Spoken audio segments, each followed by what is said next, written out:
¿Okay? Entonces, tienen que estar preparados para todo. ¿Okay? Lo importante es entender eso, ¿no?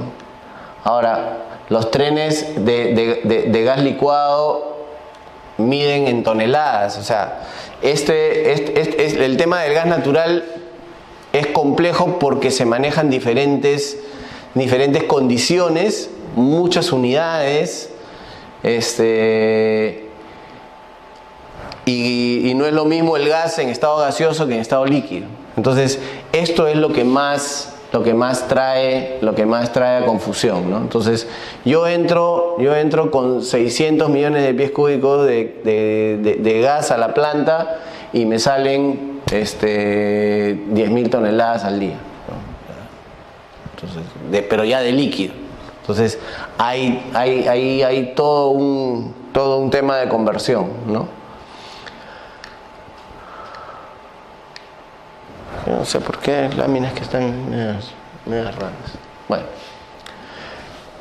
también es importante, no está en las láminas, pero también es importante el concepto de barril equivalente.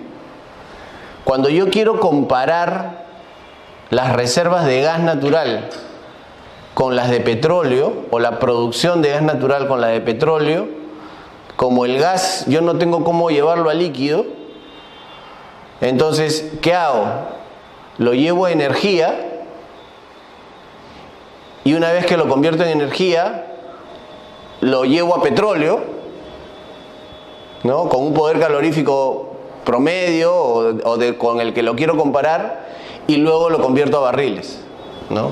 A eso se le llama barriles equivalentes, ¿no? Entonces, esa cantidad de gas equivale a una cantidad de petróleo X que estoy usando como estándar, ¿no? Entonces, es un término que también van a encontrar con alguna frecuencia, ¿no? El barril equivalente. El barril equivalente. Con eso se mide el gas natural convertido a petróleo, ¿no? Y eso es mucho de lo que reclaman. Pues, si nosotros calculamos cuál es el precio del barril equivalente del gas de camisea, sale más o menos como a 10, 12 dólares el barril, ¿no? Y si el barril está en 50 dólares, entonces estamos vendiendo el gas muy barato, ¿no? Estamos vendiendo el gas muy barato. Pero es rico venderlo barato, pues, ¿no? O sea, para el que consume, ¿no? Pero no para el que produce. Ok, bueno. ¿Qué está pasando? Vamos a ver, yo tengo mi archivo acá. Muy bien, estamos.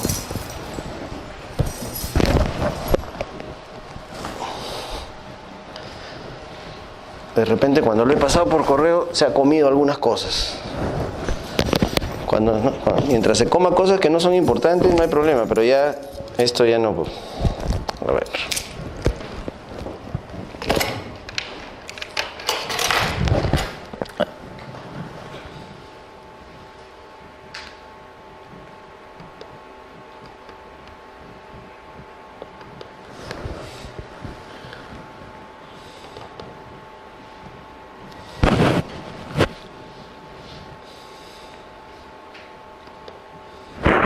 Ve, ahí están mis clientes.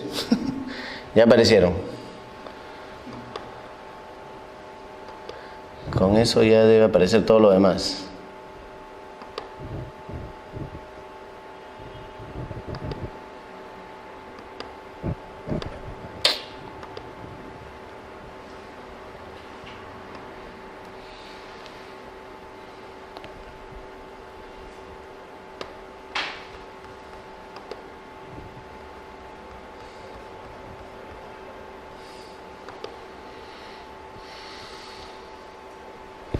Ahí está, ahora sí ves. Si no, se van a quedar sin. Ok.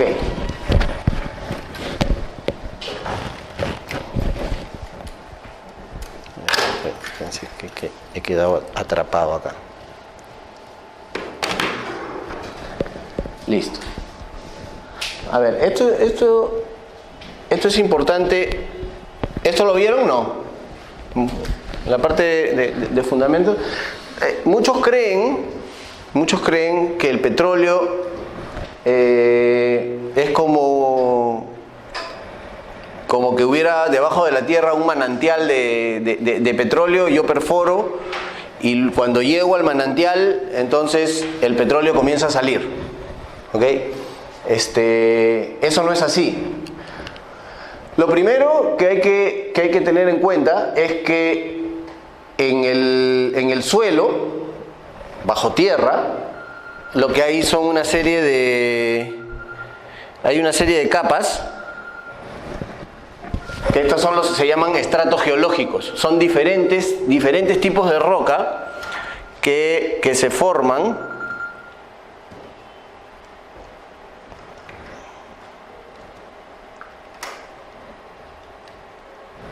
¿No? Son diferentes tipos de roca que se van formando, ¿ok?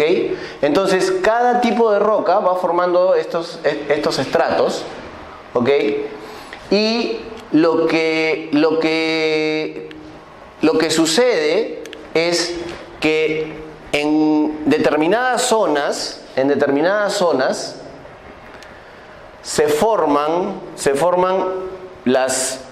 lo que se llama la roca madre de petróleo, que es la roca en donde se forma el petróleo. Y a partir de la roca madre, comienza a fluir el petróleo por gotas y por diferencia de presiones, y porque va atravesando estas capas que normalmente son capas porosas, a través de las cuales se puede permeabilizar, y entonces el crudo va, y esto es un proceso de millones de años, ¿ok? Y a través de esos millones de años, estas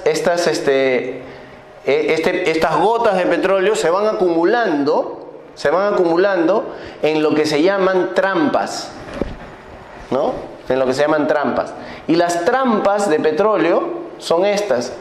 Esta roca de acá, por ejemplo, esta que estamos viendo acá, es un tipo de roca que es suficientemente cerrada como para impedir de que el petróleo, en ese proceso en el que ha migrado lentamente durante millones de años, ¿ya? Hasta aquí nomás llega, o sea, ya, no hay más, de aquí no pasas porque no hay permeabilidad, no puedes pasar, ¿no? Es como que tuvieras varias cosas de papel y va pasando el agua, porque el papel es permeable hasta que llegas a un plato.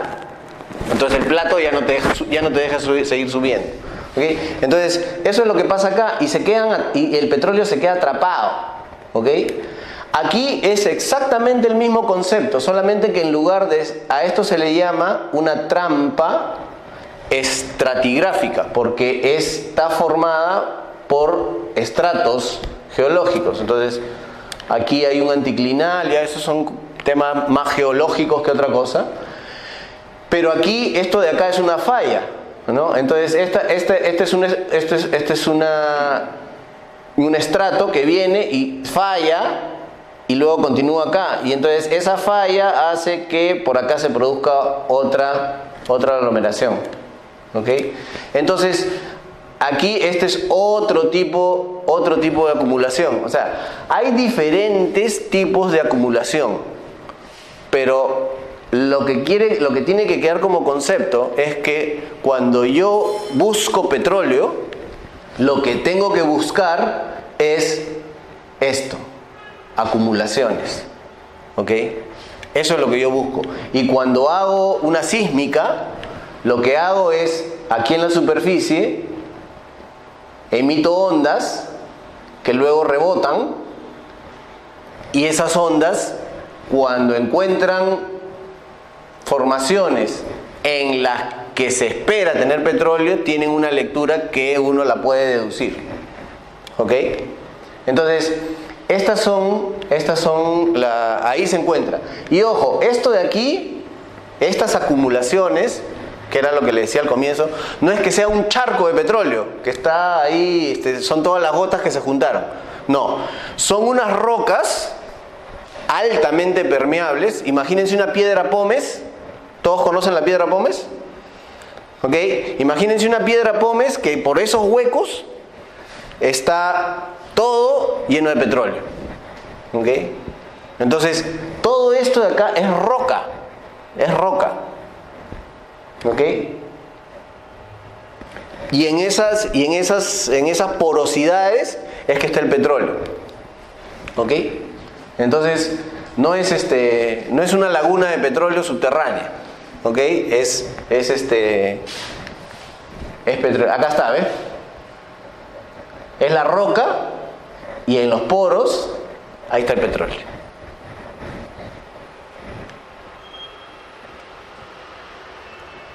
¿Ok? Entonces, cuando yo perforo, yo tengo que calcular cuál es la porosidad de la roca, la permeabilidad de la roca, cuánto hidrocarburo puede tener, qué cosa tiene, puedo determinar si tiene petróleo, si tiene gas, todo eso ya lo puedo determinar. Pero la única manera hasta ahora de poder saber qué hay es perforando. ¿Okay? La sísmica hoy día ha avanzado muchísimo, me ayuda tremendamente, me da los perfiles de las superficies, me da muchas cosas, hay pruebas petrofísicas, se analiza rocas, se analizan muchas cosas. ¿Okay? Pero hasta ahora la única manera de saber si hay es perforando. ¿Okay? Entonces, a pesar de los indicios, el riesgo de perforación ha pasado de más o menos unos 10% de éxito a un 25 a 30% de éxito. ¿Ok? Ese es más o menos el promedio mundial del proceso de exploración.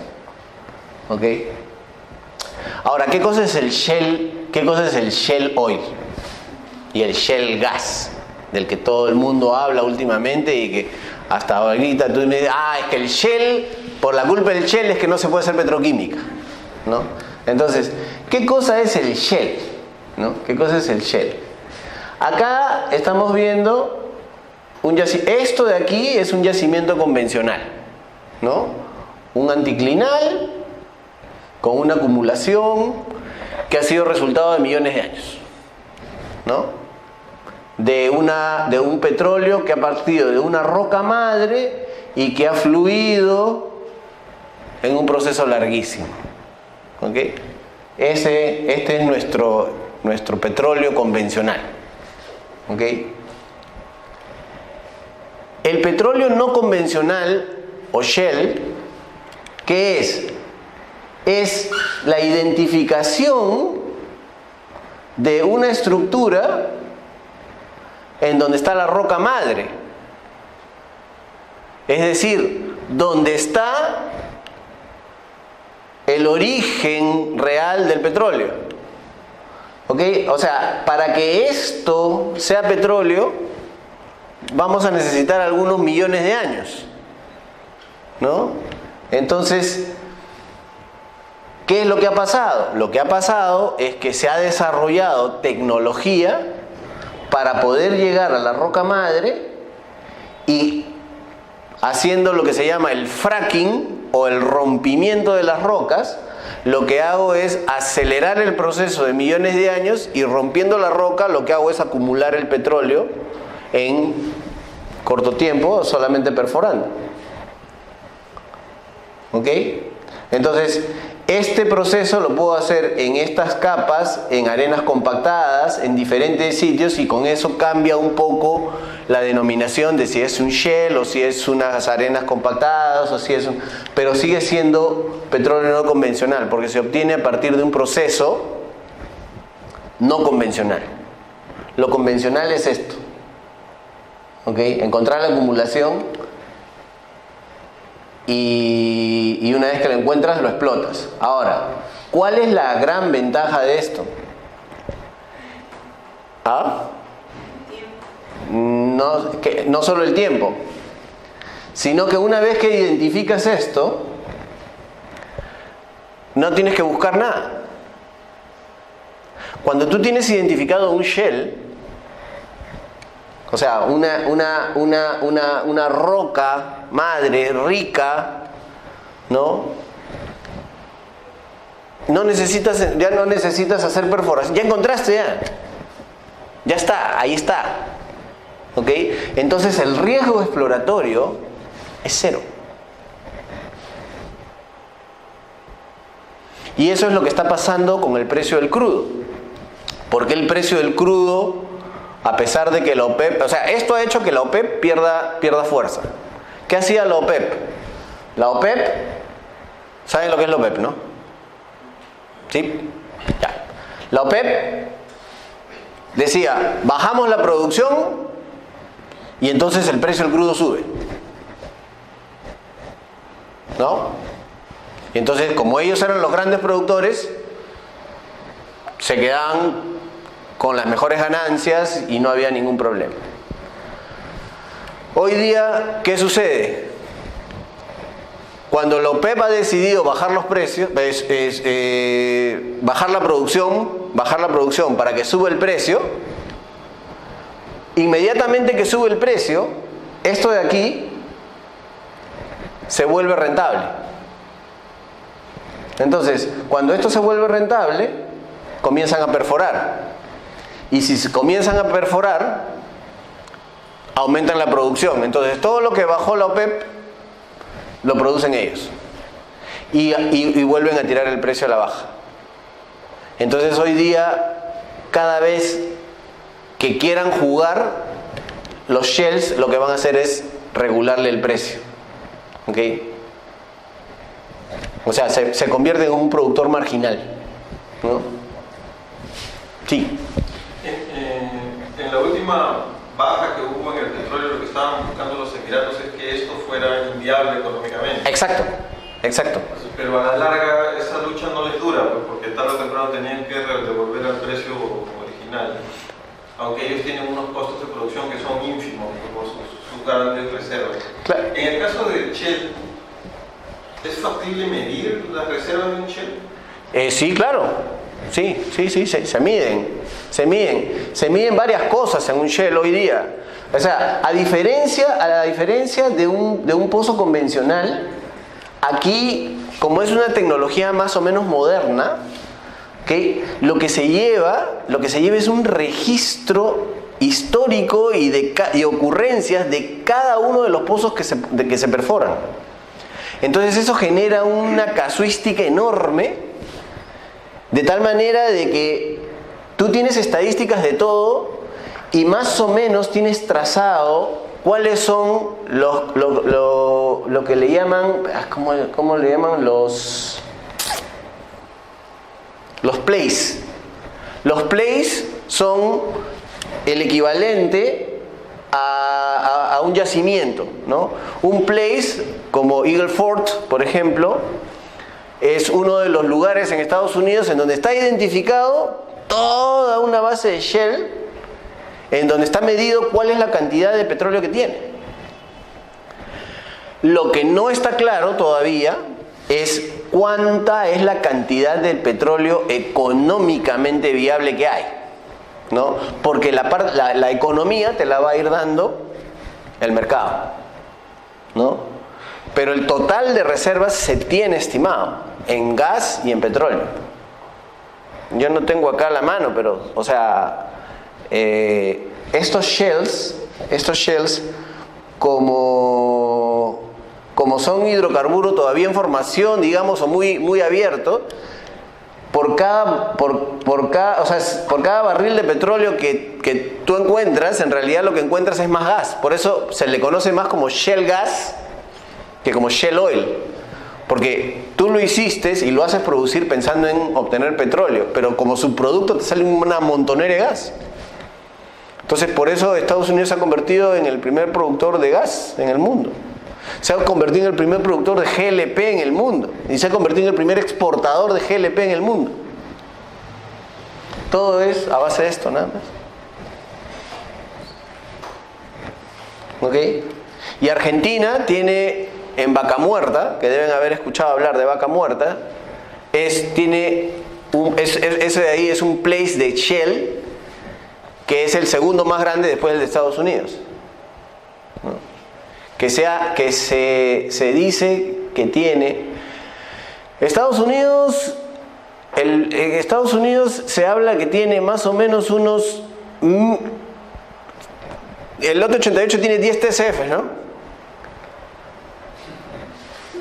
Estados Unidos, en todo su área de shales, tiene más o menos unos 1.800 trillones de pies cúbicos. Y Argentina, en Vaca Muerta, tiene el segundo shale más importante del mundo, que tiene alrededor de 800 a 900 TCFs de gas. Y Argentina importa gas, porque no lo explotan. Está ahí esperando que lo saquen. Y como ya identificaron la roca, no hay que encontrarlo, hay que producirlo. Pero para producirlo, ¿qué necesitamos? ¿Ah? Que sea económicamente rentable. Necesitamos que sea económicamente rentable. La tecnología está en Estados Unidos, necesitamos llevarla para el otro lado nada más. O sea, lo que necesitamos es economía. Y economía en Argentina hoy día todavía el riesgo político no le da economía a esos proyectos. ¿Okay?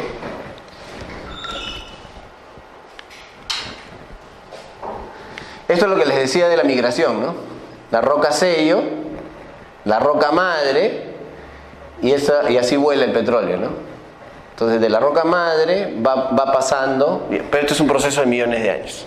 Genero una consulta, pero para identificar la roca madre también se hacen pruebas de tipo exploratorias. Sí, pero no necesitas perforar pozos, pues. Haces pruebas geológicas nada más.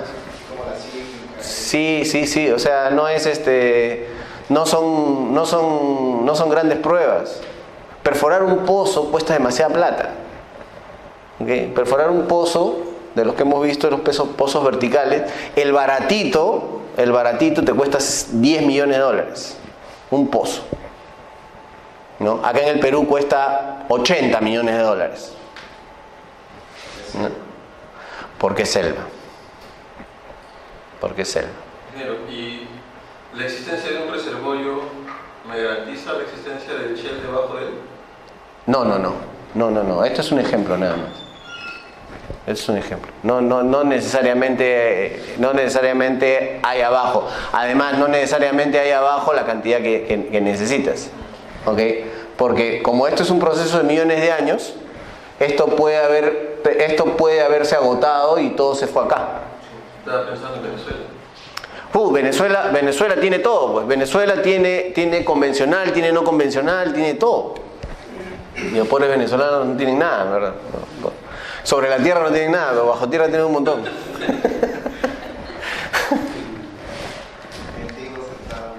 Textual.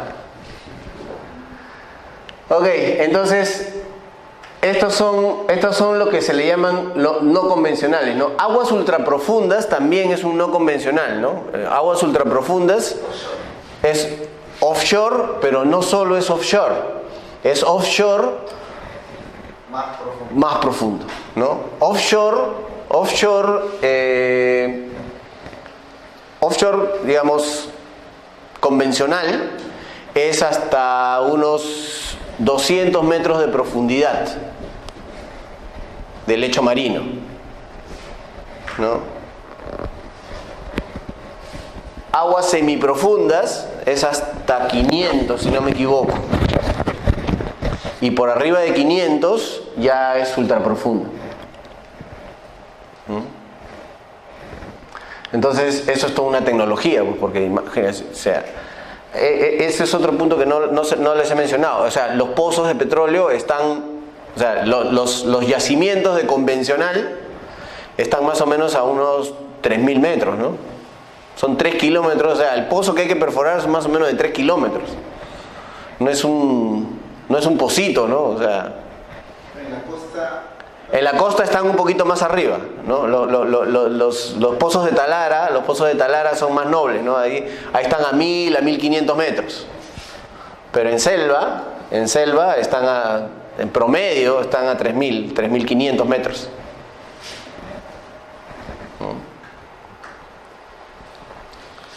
Acá están, miren, justo lo que yo pensé que no lo tenía. Acá están las reservas de hidrocarburos. Miren lo que hay de convencional, ¿no?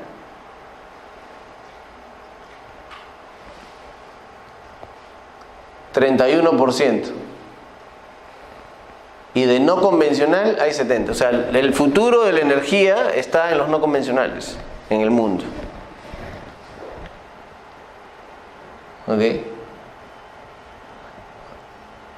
Petróleo convencional, gas convencional. ¿Ok? Entonces todo lo demás está para desarrollar. ¿Está claro hasta acá? Toda esta es la parte básica conceptual. Una consulta. Sí. Para hacer el contraste, ¿no? En el caso de petróleo, cuando vas a buscar las pruebas científicas y todo eso, te dan una probabilidad. Pero para que estés seguro tienes que perforar. Correcto. En cambio, si es que cuando se trata de shale gas, shale oil, te puede dar la certeza, las pruebas, los estudios te dan la certeza de que hay una roca madre debajo. Sí, son estudios más sencillos, ¿ok? Yo no conozco el detalle, ¿ok? Pero lo que hacen es una identificación de la roca, ¿ok? Entonces tú puedes identificar efectivamente dónde está, porque de hecho hoy día se sabe más o menos en todo el mundo dónde hay shale, ¿no? Acá en el Perú tenemos shale, pero poquito, ¿no? En Pucallpa, en la zona de Aguaitía, por esa zona hay algo de shale, pero es pequeñito, ¿no? Entonces prácticamente ya está identificado en todo el mundo, ¿no? Por el tipo de roca, ¿no? Sobre lo que hay que profundizar es sobre la productividad que pueden tener los campos, ¿ok? Porque en una misma zona hay diferente concentración de... Si tuviera un mapa de cómo es, por ejemplo, aparte de Eagle Ford, hay otro place en Estados Unidos que es uno de los más ricos en shale, pero dentro del mismo place, o sea, tú tienes, por decirte, tú tienes una zona, ¿no? Y dentro de la misma zona tú tienes que por acá hay una gran concentración y es rentable, y por acá hay otra gran concentración, y por acá hay otra gran concentración, y dentro de la misma área tienes pequeñas zonas en donde hay mayor productividad, y todo eso es casi bien identificable.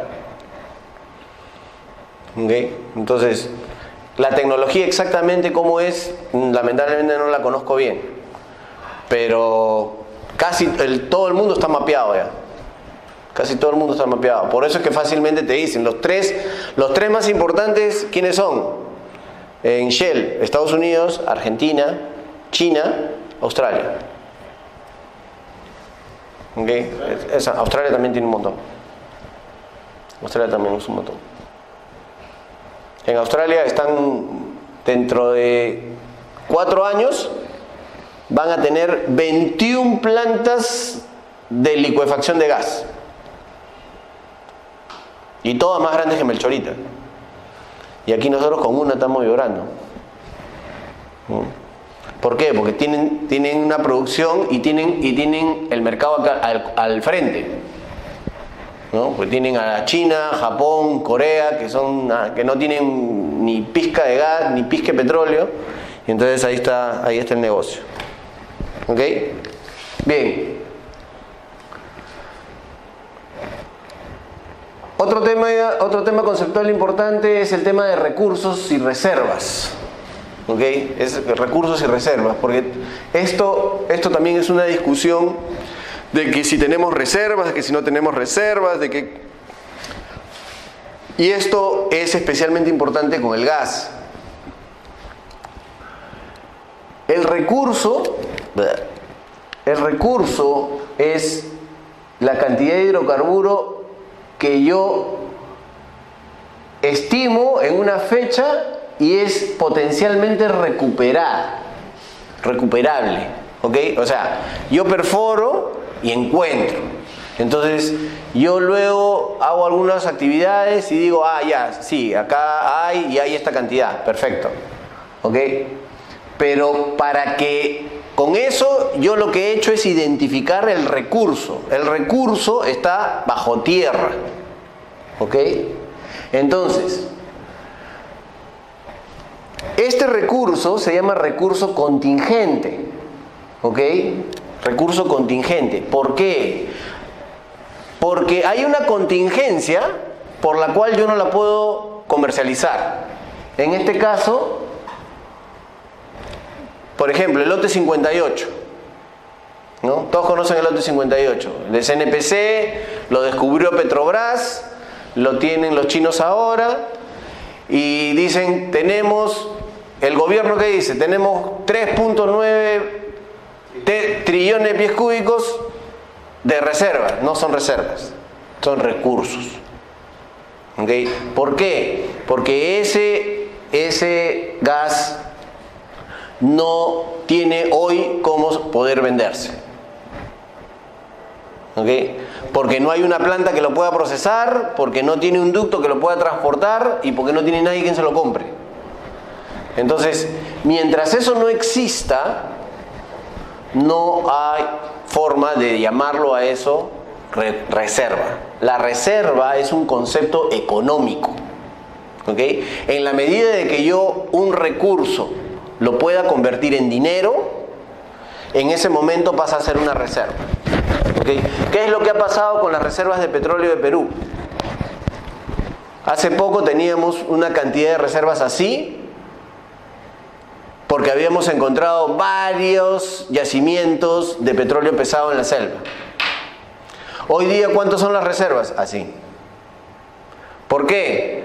Porque esos petróleos pesados hoy día ya no son económicamente viables. O sea, con ese API, habiéndolos encontrado en la selva,